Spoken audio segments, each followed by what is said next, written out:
A Dios una vez más por el privilegio que nos brinda de poder congregarnos y poder recibir una vez más su santa y bendita palabra. Abrimos nuestras Biblias en el Evangelio de Mateo. Seguimos nuestra exposición en este Evangelio y hoy nos corresponde la lectura desde el versículo 15 hasta el versículo 22. Evangelio de Mateo, capítulo 22, versículos 15 al versículo 22. Y leemos como siempre con reverencia, poniendo atención a lo que está escrito y también a la exposición del mensaje. Entonces se fueron los fariseos y consultaron cómo sorprenderle en alguna palabra.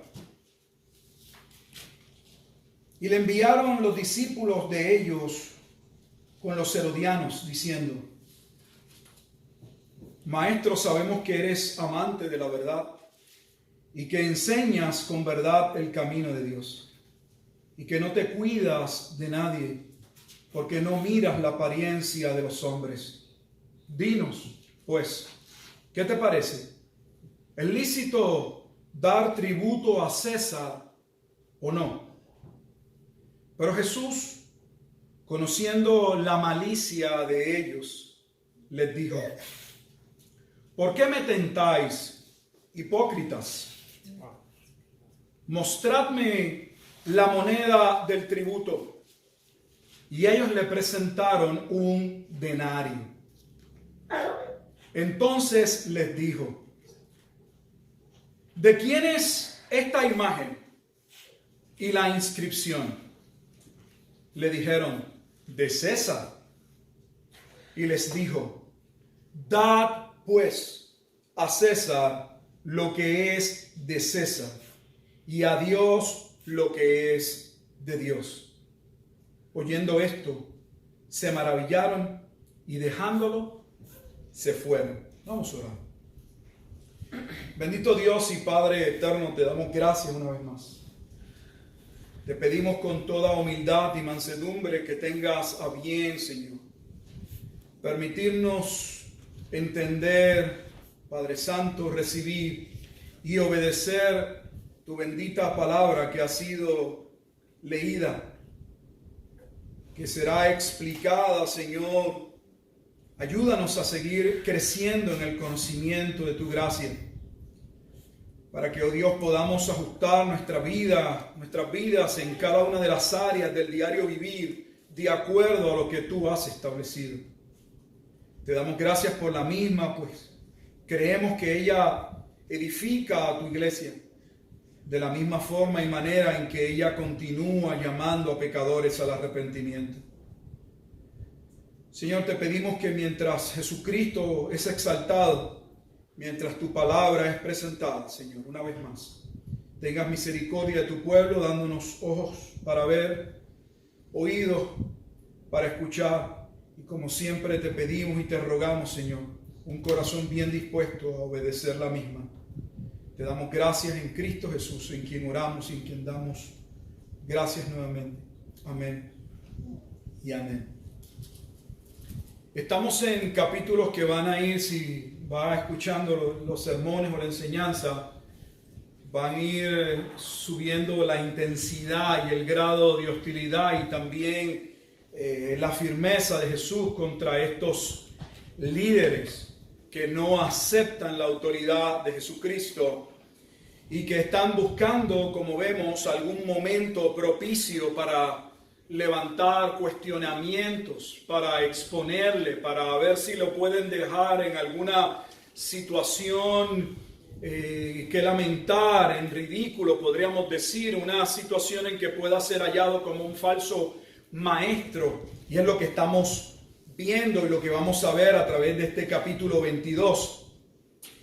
Vamos a empezar con el versículo 15. Entonces se fueron los fariseos y consultaron cómo sorprenderle en alguna palabra. Esa primera expresión con la que inicia el versículo 15, entonces, implica que esta porción, este momento, esto que está sucediendo, no podemos desligarlo de lo que previamente habíamos ya visto.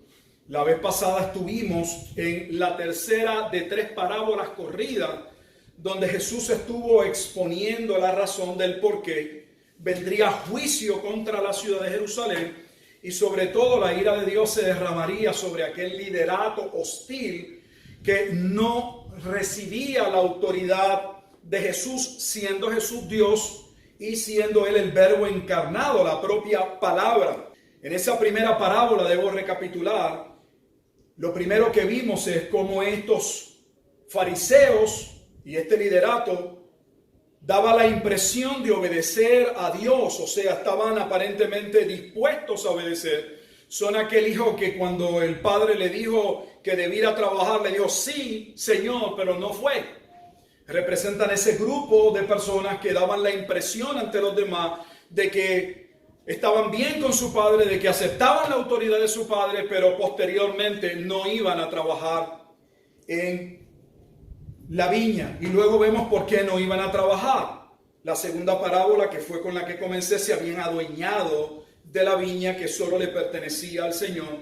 Y posteriormente fuimos a la parábola de las fiestas de boda, donde en esta parábola entonces vimos cómo ya todo ha sido divinamente preparado y solamente les es anunciado, como se estaba exponiendo, el reino de los cielos se ha acercado. Había un llamado al arrepentimiento y a la fe en Jesucristo, pero ese llamado a ese reino, ese evangelio de arrepentimiento y de fe en aquel que Dios había enviado, había sido rechazado. Tenían otras cosas mejor que hacer, y más aún terminaría como Jesús dijo,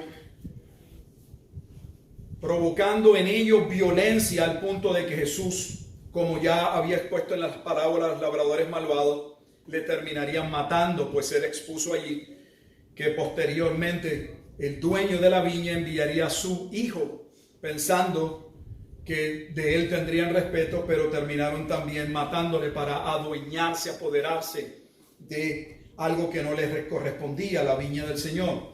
Así que ese versículo 15, cuando dice entonces, significa que no iban a parar. Esta es la última semana, es la semana más intensa, y vamos a ver cómo diferentes grupos religiosos y políticos dentro de los judíos se van a unir cuando estaban separados, eran diametralmente opuestos, pero cómo van a unir fuerzas con el solo propósito de atacar a Jesucristo.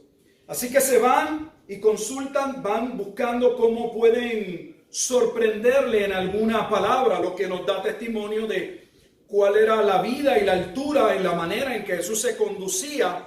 Pues ya vemos que aún al final, cuando le fueron a acusar, tuvieron que buscar testigos falsos, porque no había, imagínense, en 3 años y medio público de ministerio, de cuántas cosas no podrían señalar a uno. En algún momento dado, se le olvidó tal cosa, no fue a visitar al otro, no hizo ¿cuántas cosas podrían usar a alguien en contra de uno?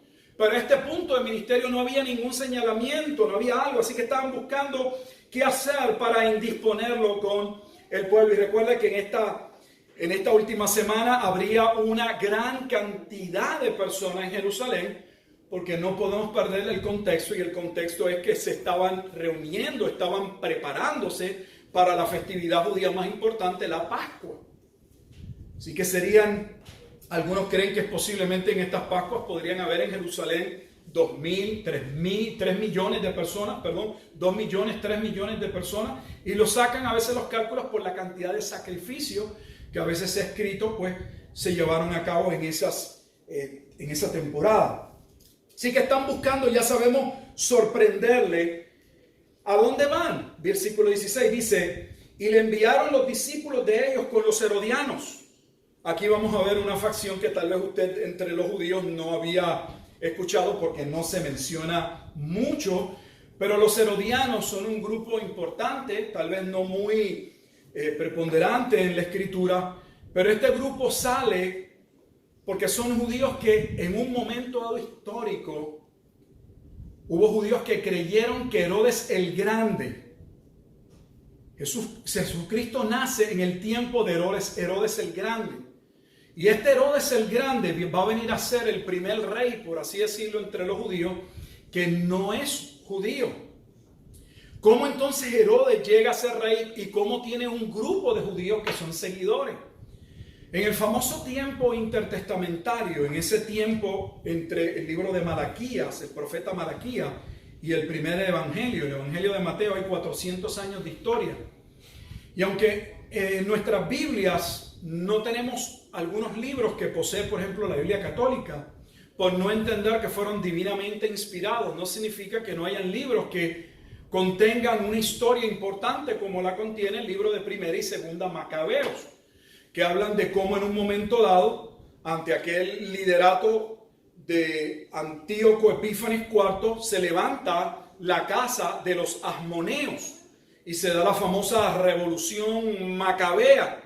Esa revolución macabea va a comenzar un reinado aparentemente desligado de los griegos, o sea, van a tener un momento dado aparentemente de libertad. Pero van a comenzar a pelearse los judíos como siempre. Y la razón es que habían dos facciones, había dos grupos que estaban todo el tiempo en pugna, en choque. Los judíos que se habían ya adaptado a la cultura griega, o sea, se habían muy bien contextualizado al idioma y a la cultura. Y aquellos judíos que pensaban, no, nosotros tenemos que desprendernos de estas filosofías, de este estilo de vida griego, porque necesitamos preparar un pueblo para la llegada del Mesías, necesitamos separarnos. De hecho, la palabra fariseos significa separados. Comenzó en un sentido con una buena intención, un grupo que buscaba genuinamente separarse de ese contexto griego que estaba permeando y estaba distorsionando todas las cosas, pero van a terminar siendo los fariseos que estamos viendo en el Nuevo Testamento. El grupo que se quería separar y librarse del pensamiento griego y de otra filosofía van a ser los fariseos. Ahora saben de dónde salen los fariseos. Y el grupo, que aquí no se ha mencionado, pero lo hemos visto en otros momentos, el grupo que se había acondicionado, se había temperado, no tenía ningún problema con la cultura griega, eran los saduceos.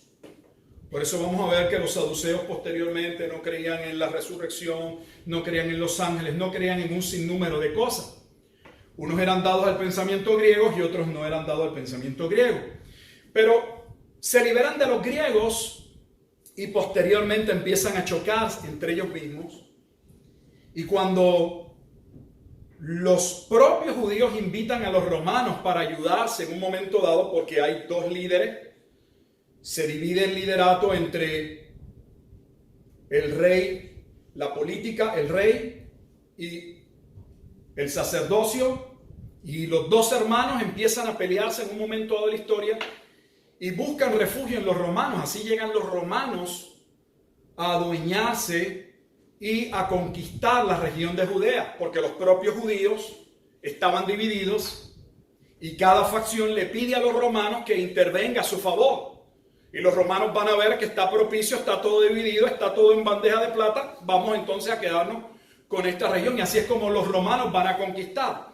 Los romanos viendo, estoy dándole un resumen para que entiendan dónde están los herodianos, los romanos viendo entonces lo dividido que estaban, no solo los conquistan, sino que aprovechan para colocar entonces un líder, como siempre sucede, que baile al son de la política del partido o de los que gobiernan. En ese periodo anterior, previo a la llegada o a la conquista de Roma, los judíos comenzaron a hacer guerras, a emprender y a tratar de rescatar territorios que eran de ellos, pero que habían perdido. Y uno de los territorios que conquistando ganan fue la región de Idumea. Y no solamente conquistaban, sino que los judíos impusieron en Idumea su religión. De manera que los idumeos vinieron a ser judíos forzosamente. ¿Por qué digo esto? Porque Herodes era un idumeo.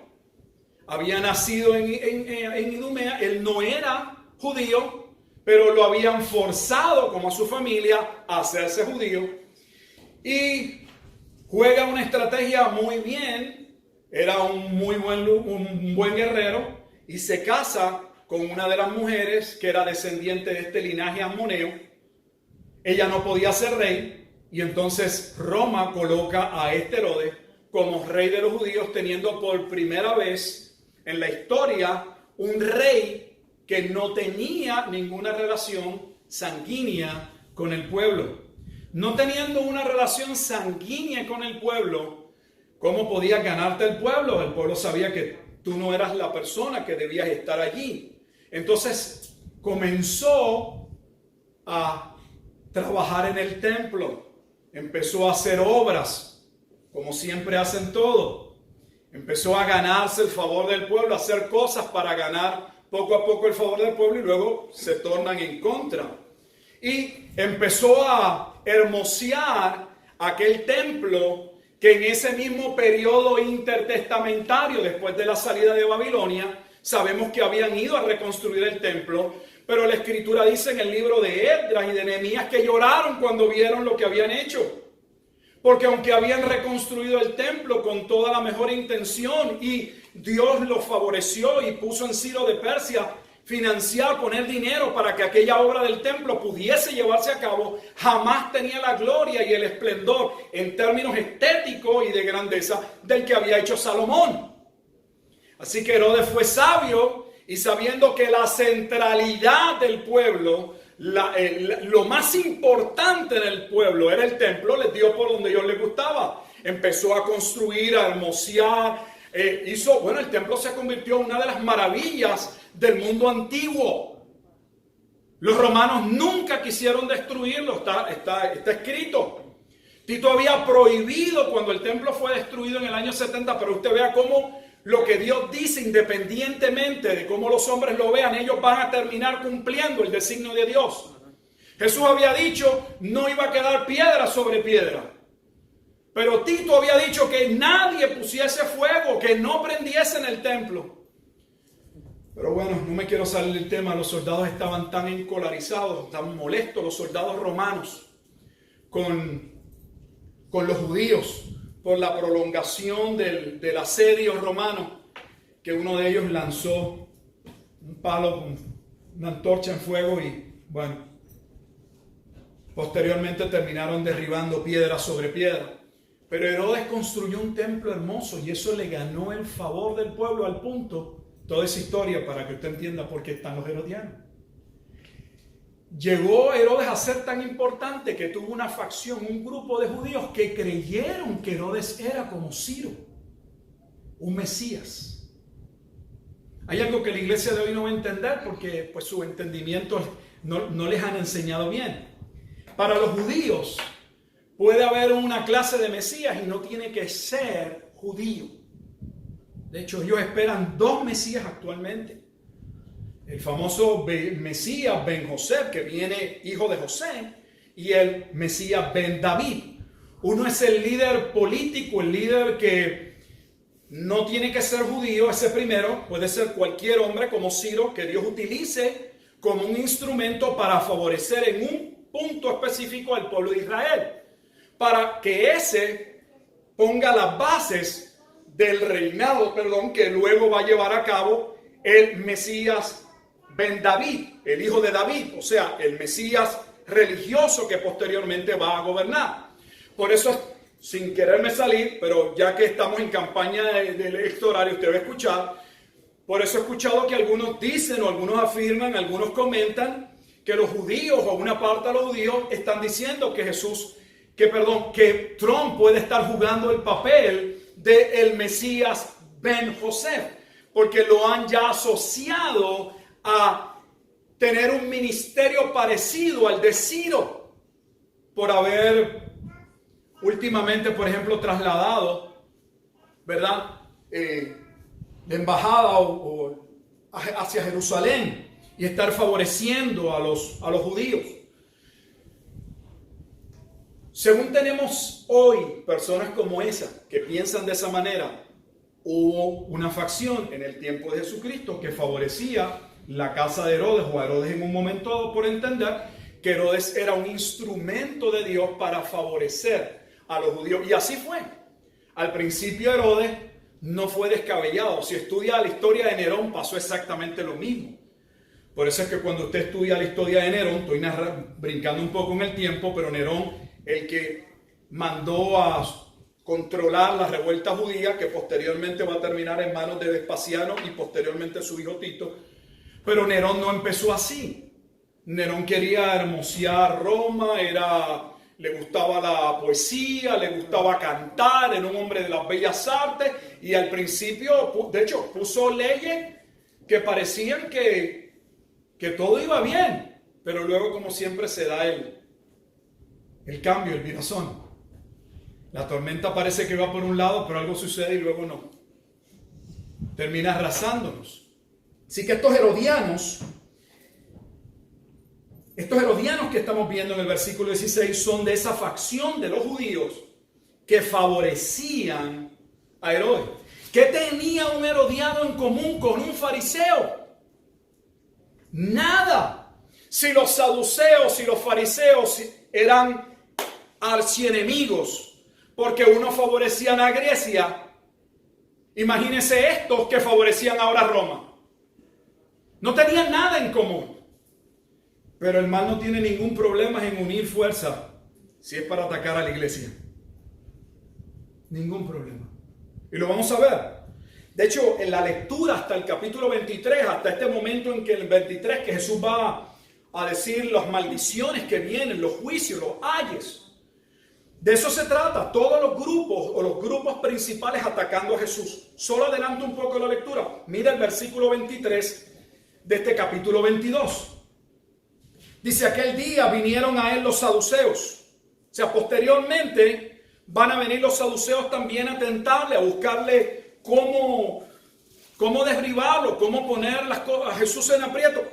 Adelanto a la perícopa del versículo 34, el gran mandamiento. Vuelve y dice, entonces los fariseos, o sea, cada grupo se unieron y de manera separada, tanto separados como unidos, estaban... Su punto era destruir el ministerio de Jesús.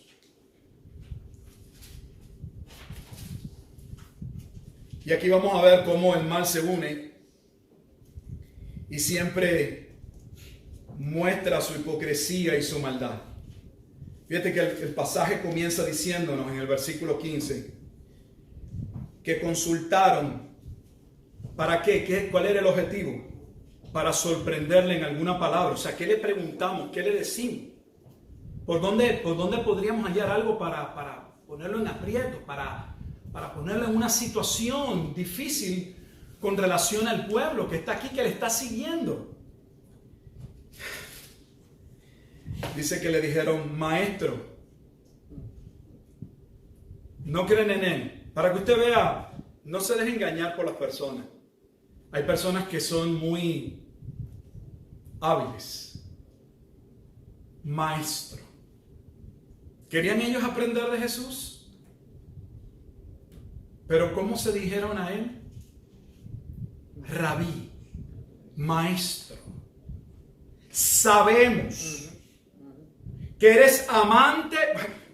Si usted quiere ver la hipocresía en un grado superlativo, un hipérbole de lo que es la hipocresía. Versículo 16. Maestro, sabemos que eres amante de la verdad y que enseñas con verdad el camino de Dios y que no te cuidas de nadie porque no miras las apariencias de los hombres. Así deberían ser los hombres de Dios. Eso no era lo que ellos creían de Jesús. Pero lo que están diciendo es correcto. Así deberían ser los hombres de Dios llamados por el Evangelio. Deberían ser amantes de la verdad. Deben enseñar conforme a esa verdad. Porque no puedes enseñar con verdad lo que tú no amas. Y no te debes cuidar de quién tienes de frente. Porque Dios no nos llamó a un concurso de Mr. Congeniality. A ver a quién le caemos bien. ¿Cómo agrado a tal familia para que se quede? ¿Cómo hago que la hermana Pepito Juanita no se moleste conmigo? Si está en pecado, que brinque. Que se enoje.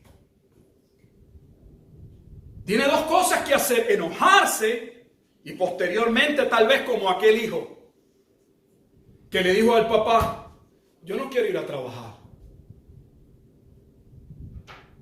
Pero luego Dios lo trajo a convicción, se arrepintió y fue a trabajar.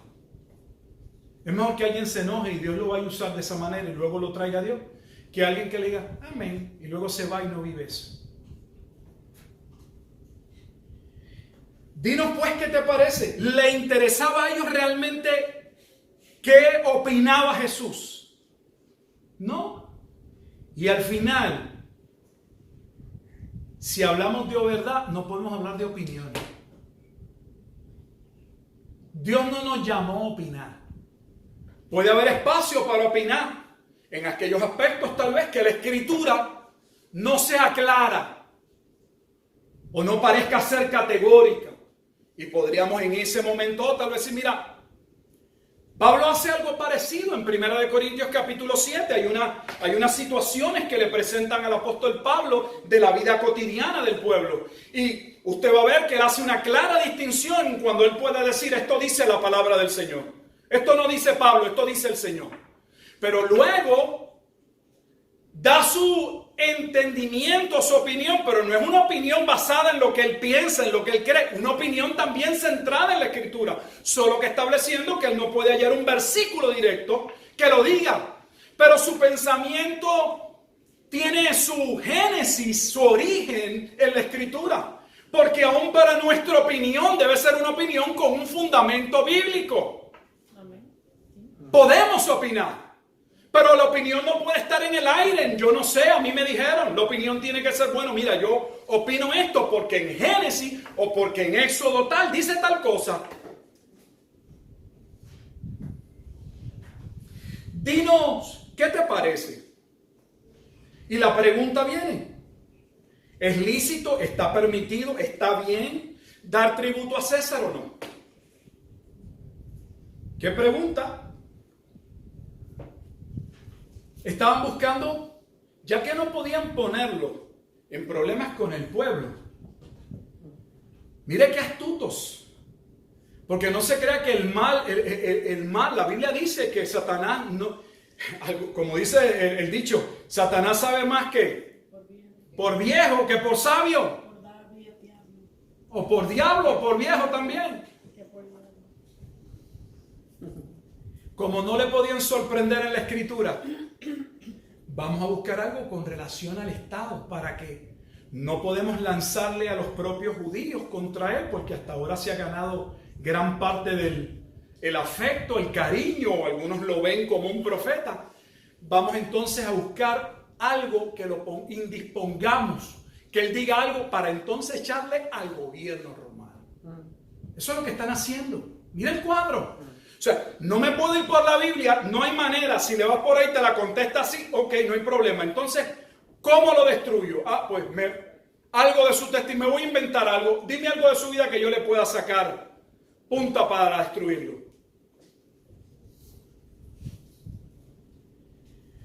¿Debemos pagar el tributo a César o no? Me gusta la manera en que la Escritura dice que Jesús le contestó.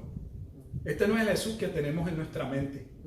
Este no es el Jesucito habitual, distante, que da besitos a todos, que a todos ama, que él todo está bien. Este no es ese Jesuito. Pero Jesús, conociendo la malicia de ellos, observe que no dice que eran ignorantes. No dice que ni tan siquiera, bueno, le preguntan algo, pero es que ellos no entienden. No. Conociendo la malicia, la maldad es lo que está diciendo. Les dijo, ¿por qué me tentáis? En primer lugar les dijo, ¿por qué me están tratando de poner a prueba? Y segundo les dijo, les quedó mal. Qué hipócritas son. Se los dijo de frente. Oh, en nuestro mundo eso no se ve bien. Porque hay que aparentar, hay que amar a la gente aún, a los hijos, como usted los regaña. Hay que regañarlos, pero pastor, pero es como con un amor. Te he dicho 501 vez que vayas a limpiar el cuarto. ¿Podrías, papito, mamita, por favor, reinita preciosa del Señor? En mi tiempo había ley o gracia. Y por lo general la gracia había que buscarla. Era una chancleta voladora. Te sacaban un cinto y ni te hablaban. Le decías no si tenías que limpiar el cuarto, si te tocaba pulir el piso. Pero ahora todo tiene que ser, hoy en día todo tiene que ser, hay que tener cuidado cómo, porque ofendes a las personas. Pues Jesús no tuvo ningún problema, ellos le están ofendiendo. Y no es que Jesús está entonces devolviéndoles la ofensa, pero está siendo claro con ellos, le está diciendo, yo sé por dónde vienen. No me vengan con la hipocresía de llamarme maestro, no me vengan con la hipocresía de que les interesa que yo entiendo. Lo que están buscando es ponerme en una situación de aprieto. Eso es lo que Jesús está haciendo. Le dijo, mostradme la moneda.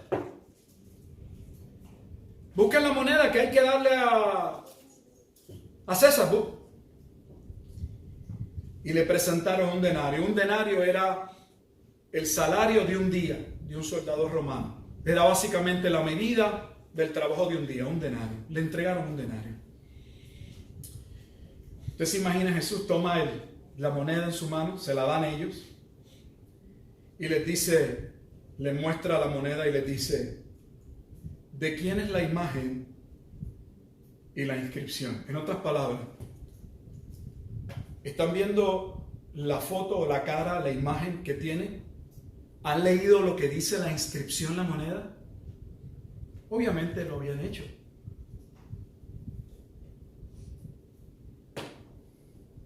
Ellos le dijeron, de César. Y él les contestó, da pues a César lo que es de César. Esa moneda la hizo el gobierno romano y es la moneda con la cual se paga y se mueve la economía romana. Y tiene la carita de el emperador romano y habla de Roma. ¿Cuál es el problema? Denle a Roma lo que es de Roma y a Dios lo que es de Dios. Y aquí está el cambio y es la parte significativa. Porque el punto, Jesús va a cambiar todo. Y no se va a quedar en una pregunta de discusión política de si debemos pagar taxes o no debemos pagar taxes. De si es correcto las contribuciones que un Estado pueda pedir o no. Jesús no va a entrar en ese tipo de discusión. Pero va a usar la ocasión, como siempre ha hecho, de manera magistral, pues si realmente es maestro, porque es Dios. Y les va a decir, si esta moneda la hizo el gobierno romano para mover el sistema romano y estamos bajo el imperio romano y nos piden que le devolvamos la moneda del imperio romano, denle a César lo que es de César. Pero lo cambia y entonces dice, y a Dios lo que es de Dios. ¿Qué está diciendo Jesús? Algo bastante profundo. Le está diciendo, te está diciendo eso. ¿Qué imagen tú llevas? ¿Y qué dice la inscripción en la imagen? Ahora cambia la moneda, no a una moneda. Ahora esa moneda es el hombre. ¿qué imagen llevamos? ¿Y qué dice nuestra moneda? Por eso les dice, lo que es, dad pues a César lo que es de César y a Dios lo que es de Dios. ¿Qué es lo que es de Dios? Que nosotros no hemos entregado y hemos creído que es nuestro. Porque no queremos pagar tributo y ni tan siquiera nos corresponde, no es nuestro. Nuestra vida.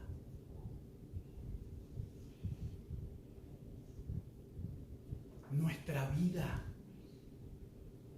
Jesús cambia el drama de una pregunta capciosa para ponerlo en una dificultad con el Imperio Romano. Y Jesús va a usar esa dificultad y la va a transformar en un medio para decirles a ellos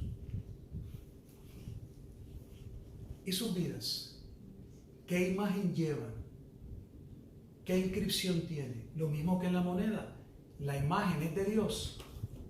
Toda la inscripción en la creación del ser humano habla de Dios. Pues ¿a quién se debe? Espero que lo puedan entender.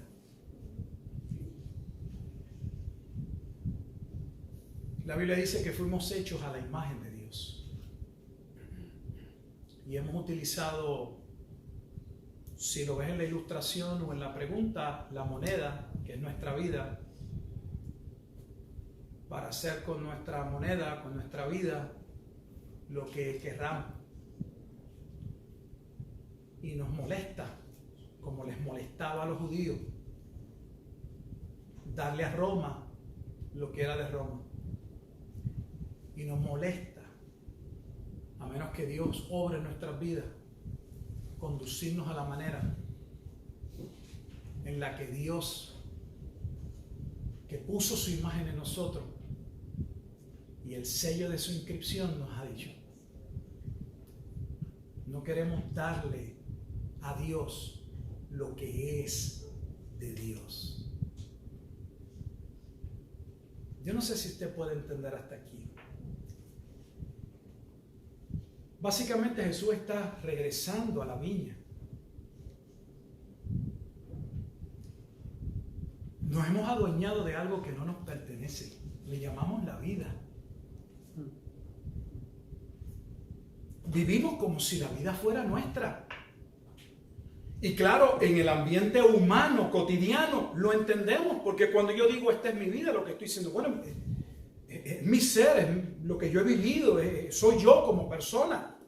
Hay un cierto espacio cuando hablamos para hablar de mi vida. Estoy separándolo, identificándome a mí como persona individual que Dios me ha creado con relación a otros seres humanos. Hay un espacio en que yo puedo hablar de mi vida. Pero nos hemos adueñado de la vida. No somos dueños de la vida. Por eso te guste o no te guste, en algún momento dado vas a morir. Quieras cubrir las canas, quieras cubrir las arrugas, quieras tratar de trabajar el cuerpo para verte más joven, vas a morir. Dios nos creó. Él es el dueño, el dador de la vida. Él la da y Él la quita. Y lo que los hombres no hemos entendido es que Dios nos va a juzgar en cómo hemos usado nuestra moneda. Ellos le vinieron con el jueguito para ponerlo en una situación difícil con el Imperio Romano.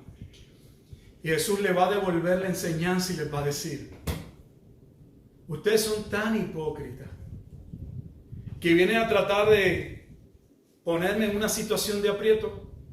Yo sé a quién le pertenezco y quién soy. ¿Saben ustedes su moneda, qué imagen trae y qué dice la inscripción? Pero lo sabes tú también, hermano. Si nuestra vida nos ha sido otorgada por Dios, entonces ¿Por qué se nos hace tan difícil? Fíjense que Roma no les está pidiendo la moneda completa. Roma pedía una taxa, lo que fuese. Dios nos da la vida y nos pide o nos demanda ¿qué? Que vivamos de acuerdo a sus normas. Pero vemos que esos taxes, que esa obediencia requerida por Dios es mucha. Y nos rebelamos, no contra Roma. Nuestra rebeldía es contra Dios. Ellos querían poner a Jesús en un problema con Roma. Y Jesús les dice, ustedes no tienen idea, el problema lo tienen ustedes. Y no lo tienen con Roma, lo tienen con Dios. Llevan en ustedes una imagen que aunque ustedes no lo acepten, lo quieran ver o quieran hacer con esa imagen lo que quieren, la traen. Y cualquiera puede ver que venimos con la imagen de Dios, que no pudimos formarnos a nosotros mismos. ¿A quién le pertenece tu vida? Da pues a César lo que es de César y a Dios lo que es de Dios. Oyendo esto se maravillaron. Y dejándole se fueron. Usted podría escuchar el mensaje de Dios y solamente hacer eso mismo, maravillarse.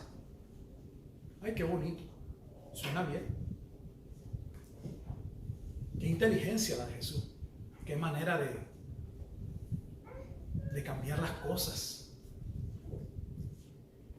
Ellos se maravillaron, pero se fueron. Dios espera no que nos maravillemos de esa forma. Dios espera que nos arrepintamos de haber estado usando nuestra moneda, nuestra vida, que tiene dueño Dios, para nuestras propias pasiones y ambiciones. Es triste porque alguien nos ha vendido la idea de que ser alguien en la vida es tratar de alcanzar un sueño, una meta. Por eso vivimos mucho frustrados. El día que tenga tal casa voy a hacer, el día que pueda guiar tal carro, tal camioneta, yo me voy a sentir bien, pastor. El día que yo pueda tener, si usted no tiene a Cristo, la nueva casa, el nuevo carro, la nueva bicicleta, la nueva patineta, lo que usted le quiera llamar, las nuevas tenis porque usted va a pie, a patita, le van a ser lastimosas y gravosas. Porque la verdadera felicidad, el verdadero contentamiento proviene cuando los seres humanos reconocemos quién nos creó y a quién nos debemos. Y es necesario reconocer la imagen de Dios en nosotros. Nuestra imagen no se halla afuera. Pero qué triste que vivimos en una sociedad donde Dios nos creó. No va a haber otro Nicolás como tú, Nico. Hay personas que se pueden parecer, ni los hijos idénticos son idénticos. Yo tengo 2 hermanas idénticas. No son los gemelos fraternos que vienen separados, pueden ser totalmente hasta diferentes. Y mientras crecían, se parecían bastante, pero siempre había diferencia. Y claro, las diferencias siempre son más, no solamente fisiológicas, sino en términos de la personalidad, del carácter. Ahí usted ve, supuestamente la misma genética, nacieron al mismo tiempo, en el mismo hogar y más o menos las mismas circunstancias, y son 2 personas diametralmente opuestas.